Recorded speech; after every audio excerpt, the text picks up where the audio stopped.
There we go. You're officially being recorded. So if that makes you uncomfortable and you want to turn off your screen, this would be the time to do it. And I'm going to go back to sharing again for a second.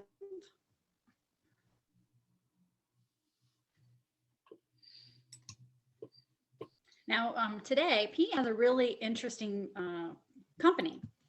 It deals with the Internet of Things. And I know this is something that's come up in lots of dinner conversations that I've had over the recent years. So if you have questions about that type of technology, Skillion is the company that is a company that specializes it, and Pete is an expert, of course, as the CEO of Skillion. So Pete, the table is yours. I'm going to stop sharing and let you take over. Okay. Thank you for that lovely introduction, Tara. Huge fan of Santa Barbara. How long do I have to chat? How long do you want me to stop? Usually we aim for up to 10 minutes. Okay. I'll make sure we get that done in time. And I have a little presentation here. So let me share my screen. And we can take it away. I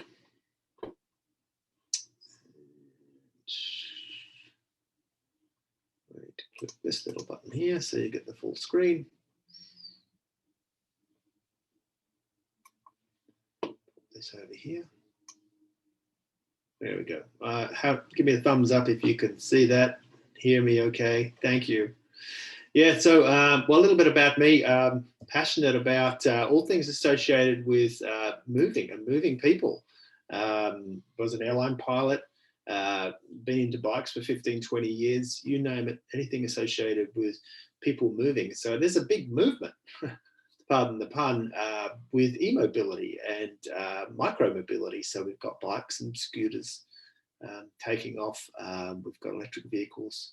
And this really excites me because it means that people are going to be able to, move about without chewing up the world's resources. And the other part of the whole mobility movement is not having to move. So COVID has definitely given us a reinforcement about that we can all do remotely. So we actually are moving out of our office. Actually, the end of this month, we're going completely remote. That's opened up many doorways for us. So we have people working for us in Hong Kong, in Australia, in the LA area, and of course around this local area. Some people have worked for me and finished working and I've never met them. And then the whole IoT thing is another layer on top of that, where you don't have to go and physically see a machine and report on it and monitor it and set it up and all the rest of it. You can do it all remotely now. So IoT is really a part of that. And I would like to see a future where we love traveling because we don't do it all the time. It's not a chore. And when we do it, it's a great experience. And so that's what drives me, gets me excited. Our product is what we call the connected dashboard. So I have a long history in cell phones and technologies around that. And a lot of when I was looking into e-mobility, I found my home around cell phone technology and IoT. And this is what we call a connected dashboard. So I'm going to hold it up here. It's actually running at the moment, running one of our applications, which is marks detection. I'll get into that in a sec. And this is a product that we're currently shipping. And we call it a connected dashboard because our belief is that there's a niche that's being unserviced, and that is for IoT devices, which are much more than just a simple tracking device, but actually have a user interface. They have sensing capabilities and everything that I'm going to talk to you about here. So what's the business problem that we're facing? So we need leads. We would like to be talking to more customers about our technical solutions. We have some already, including some big ones like Amazon, who is one of our leads, but a bunch of other smaller companies and even some internationally that have placed orders with us. We feel we're really just on the cusp of this and trying to engage with people who we believe need our technology but don't know it or don't see us as a potential solution is a big problem. So that's where I'm coming to you guys from. So imagine this connected dashboard fitted to a bike like this. And you can see it's actually a replacement for a typical display, but it has many, many other features that you wouldn't necessarily think of straight away, but make sense once I explain them. So imagine this device is fitted to a bike or a scooter. It has all the capabilities you'd expect. It's cellular connected and Bluetooth and everything. It's connected to the bike. It also has a back-end dashboard for data collection and reports and storage of media. And then we have a rider's app. In other words, on your own personal cell phone, you can still engage with the platform for certain applications. So what are some of those applications? Well, fleet management is one. I mean, we talked about, asset tracking and so forth. Well, I didn't talk about it, but I hinted at it. And we actually have this actually running on this device right now. So if I hold this up, you'll see it start to run there. So I hope you can see that. That's giving you a map location and various other bits and pieces of information about where you are and how you would get back to the home position or the rental shop that you've taken this device from. And so rather than you having to use your own phone, download a new app, keep pulling it out of your pocket, pulling over to do that, it's all right there in front of you, and it's curated especially for that application. This is running here. This is a rear camera alert system we call Hawkeye. So everybody that rides bikes has a concern about what's coming up behind them, and it's quite difficult to turn around and see. And believe it or not, bikes don't have mirrors, even though they're available and only cost a few dollars. And they just don't do it. This is a piece of technology that not only is it a rear camera, but actually alerts. So it uses artificial intelligence to work out what's coming up behind them and where there are threats, and alerts the rider to that. So that's a work in progress. We now have it actually running on this. I can't demo it today, but it is a running piece of technology. Helmet detection is something that came out of India. One of our customers wanted to use our product.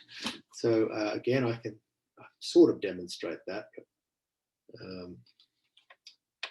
it's not going to cooperate with me right now. So it just jumped out of an app.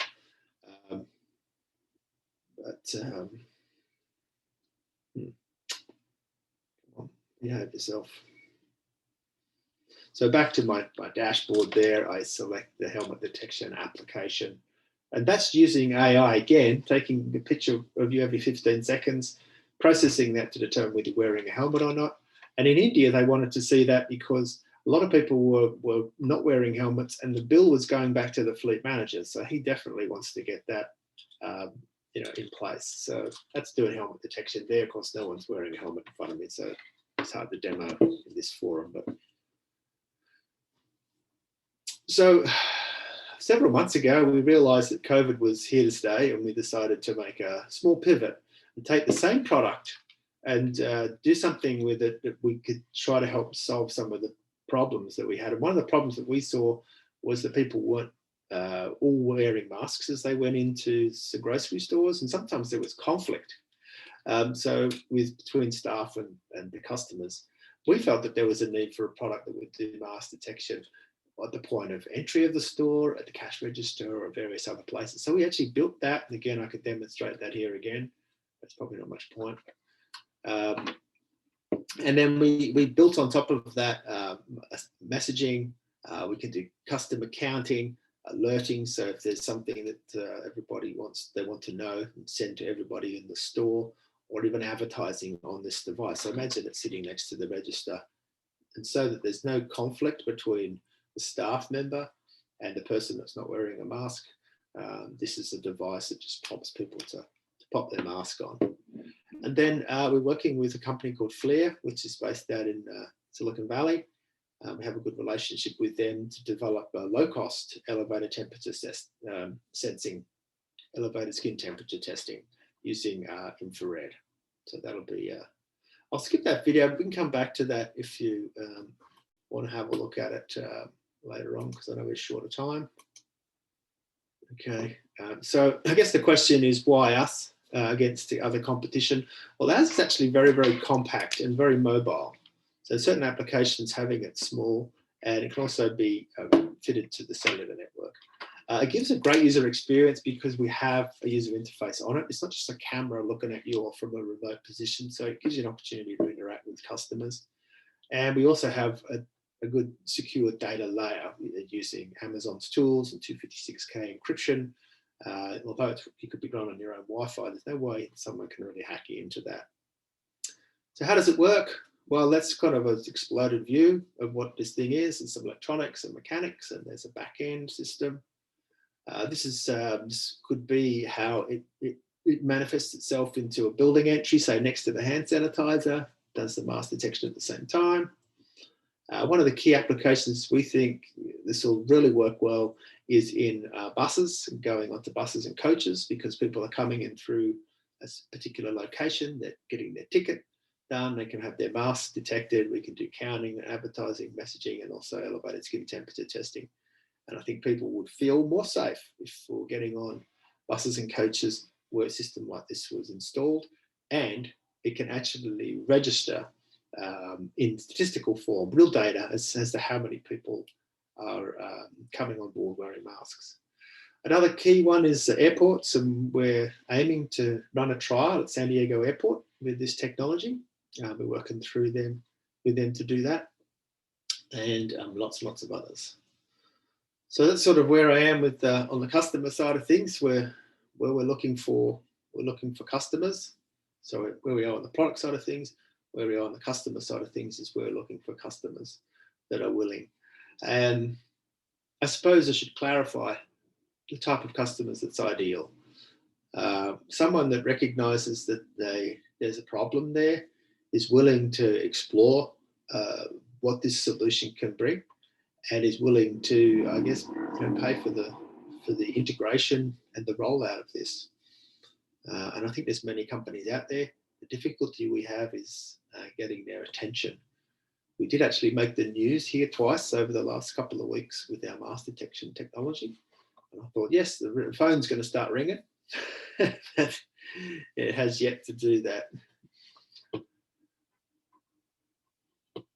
So I think that probably brings me to the end. Unless somebody wants to come back, there will be questions. I can certainly show them other videos and things if that helps. We'll be happy to open it up for questions. I have a question, Pete. Yes. Hi, Nicole. Welcome. Hi, Tara. How are you, Tara? Good. I have a question. How much does this cost one item? Do you sell by one, or do you have to sell by a lot in one time? How is your sell way to do? So we're looking for businesses or organizations that want to roll it out in volume. So they take a typical bus company, might have 100 buses, and so we'd expect that they might want to have at least one on each of those. If it was a grocery store, they might want to have one at every register and several at the door places.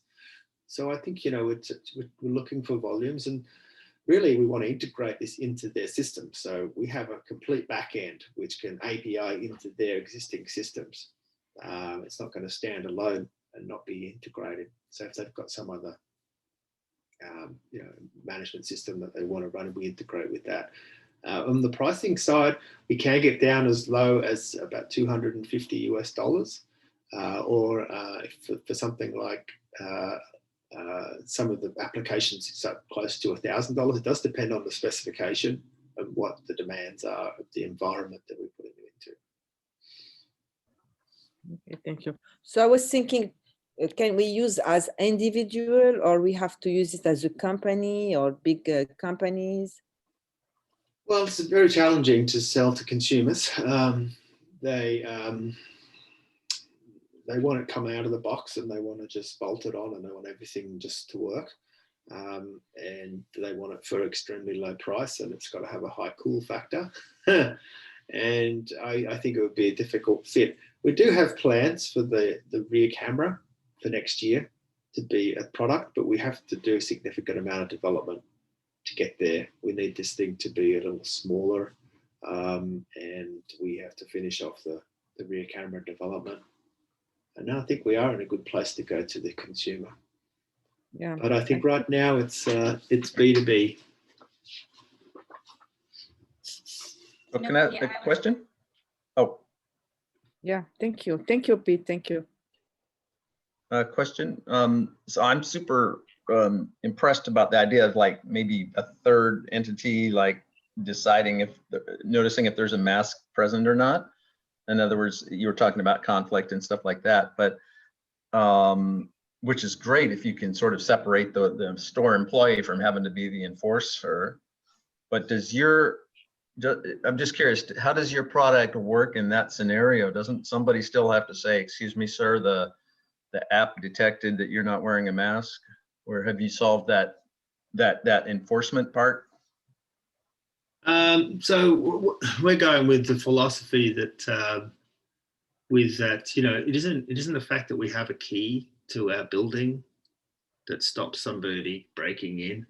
It just slows things down, and it's another point of correction. It's a way of encouraging good behavior rather than enforcing people. And certainly there's been some terrible videos of real violence between customers and staff when this gets out of control, and then the police are involved. So there's a whole escalation of things.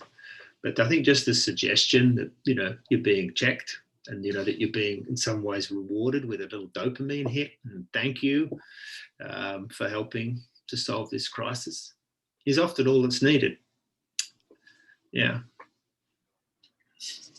I have a question. Pete, I was thinking about the mask identification, and Paul may be able to speak a little bit better on this about it being something that insurance companies, you mentioned that interaction, that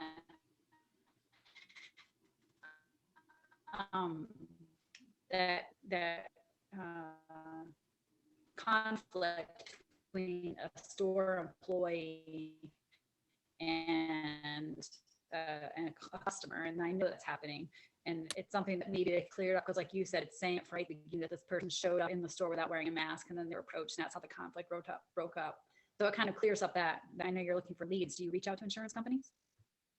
No, I haven't had any luck. We did something in e-mobility last year, trying to get their interest because we felt that we could do something with the helmet detection. And their comment to us is something along the lines of, yes, we like the idea of helmet detection. We recognize that it's pro safety. If more people wore helmets when they were riding bikes, it would lower the liability, and therefore it could lower the insurance companies. But come back to us when you've got some real data. In other words, come back to us when you've got 25,000 people using your system, and you can prove that it's lowering the liability, and therefore we can think about lowering premiums, which wasn't really very helpful. I have a question. I don't know if there's any way to find out about companies that are starting to bring their employees back into work. I know my son-in-law's company has brought all their employees back, and it seems like it would be, as they come back, if there's requirements like to wear a mask, that would be very valuable for them to have. That one's just a small company. My daughter works for Facebook, and they're not bringing people back yet, but maybe if they had a system that helped them manage all those thousands of people that they employ, that they're wearing their masks and stuff, maybe that would be a type of company that would be interested. Plus, on their big campus, everybody rides bikes all over the place. So I don't know if you've made any contact with them. I don't know that she could be any help. Actually, she's just a lawyer there. Well, any contact I could certainly make the most of. I can certainly try to infiltrate the organization. I mean, I have a close friend at Google who actually rides one of their bikes, but yet he's not really able to influence them to come and have a look at our technology. Big companies really tough a lot of the time, and the top ones are the worst to infiltrate. And I think this is a kind of an observation that their innovation tends to slow down because they don't have practices which allow little companies like us to have a voice with them. And so we tend to sort of say, well, let's go for the next layer of players. I mean, who's competing with Facebook? Who would be competing with Amazon? Who would be competing with, say, Giant? And trying to be number one because they're a little bit more open to trying a few things to try and get, get an edge and climb up. Yeah, I just didn't know if there was a way to find out in a given area, maybe even starting where you are, companies that are starting to bring their people back in that might need some help in having some detection of, if they're supposed to be wearing a mask, are they wearing one? Yeah. Yeah. Thought. I agree with you. I think we've got these challenges still to come, and we're living through it every day. It's evolving and changing. I believe that that this kind of technology will be ubiquitous, and I think we've got a really good opportunity with this small, compact device. I'm just surprised at the lack of real interest, and that's why I'm here, is to sort of say, well, why is there not people really engaging with us and saying, hey, yeah, we want this technology, get it in. A question on that. Is there a dollar value to a grocery store chain to think about mask detection? Is there any, other than stopping COVID spread, is anybody selling it based on the idea of savings or something? Well, I would say the value to them is that we have a Wegmans over here and a Giant over here, 2 stores. Wegmans might say, well, we're doing more to make it safer for you. And we can prove it because 99.9% of the people that have come into our store have been wearing a mask. And this is the system that proves it. So come to our store because we're safer. We're safer than the competition, and the competition might be Giant down the road that's not doing it. So if they can get their sales up because they're proving that they're being safer and getting more confidence, then I would say there's a dollar figure to it for sure. And can your thing be something that it's pointed at the door and there's, like, let's say 3 or 4 people walking in at the same time? Does your system handle that? Well, our system works best where it's one at a time. So either people come in through some queue system, and when I was shopping just a couple of months back, there was a massive queue that went right down and around the street, and everybody had to be 6 feet apart. So there's already an operational precedent been set where people will queue to go into a store and they'll stay 6 feet apart. And that's perfect for this, because whilst they're waiting to go in through the door, they get their temperature tested and their mask tested. I think it can work that way. I think having the old idea of a big open door where just hundreds of people walk in all at once is difficult, because even if you put a camera on the wall, you can tell who and who is not wearing a mask. What are you going to do about the person who's not? You're not going to be able to tell them because the camera's on the wall. They don't know it's them or the guy next to them. So there needs to be an operational engagement with every different situation to make it work. Pete, I see that Jonathan is ready. Yeah, thanks, Pete. I had a question about whether you've looked at the big resources companies, especially mining and energy companies, where they, having worked with them a bit, they have a constant emphasis and to some extent a struggle about getting people to wear all sorts of PPE and follow all sorts of safety procedures. And if you go to facilities, there's a constant efforts to get people to comply with things. I think it's a great idea. I'm just thinking, yeah. They have to meet certain targets. They're constantly on their people to hit these targets. They have incentives, and if you visit them, there's a constant safety dance going on that needs its compliance. Yeah, I agree. I think there's an opportunity for a device like this. That, say there's a piece of machinery that requires you to have your goggles on and your mask on and then maybe your earphones on. And when you present yourself to that machine, it does the check for you and it gives you a thumbs up or, readjust your PPE. And I know that, in those very highly safety sensitive environments, I was with an airline, which is like that. It's, when somebody goes out of a building and goes into another building, they might take their PPE off and then, they're breaking the rules right there and then. And so there's this constant, you say, dance, trying to get everyone to wear their PPE appropriately. Can I throw out one thing? I know Tara's about to jump on there, but it just occurred to Well, me. actually, sorry, Steve, Ahmad has raised his hand and he's next. Oh, I didn't see it. Sorry. Yeah, Steve, my turn. No, I'm just kidding. David. Pete, quick question for you. Have you looked into pitching this to like city municipalities or city governments that, you know, offer the fleet management system, or eco-friendly city governments that encourage their staff to ride their bikes, ride between departments, depending on how big the city is? This is something that I could see them utilizing, especially, you know, if you're going to ride the city bicycle from one building to the next, maybe required you have to have your helmet on.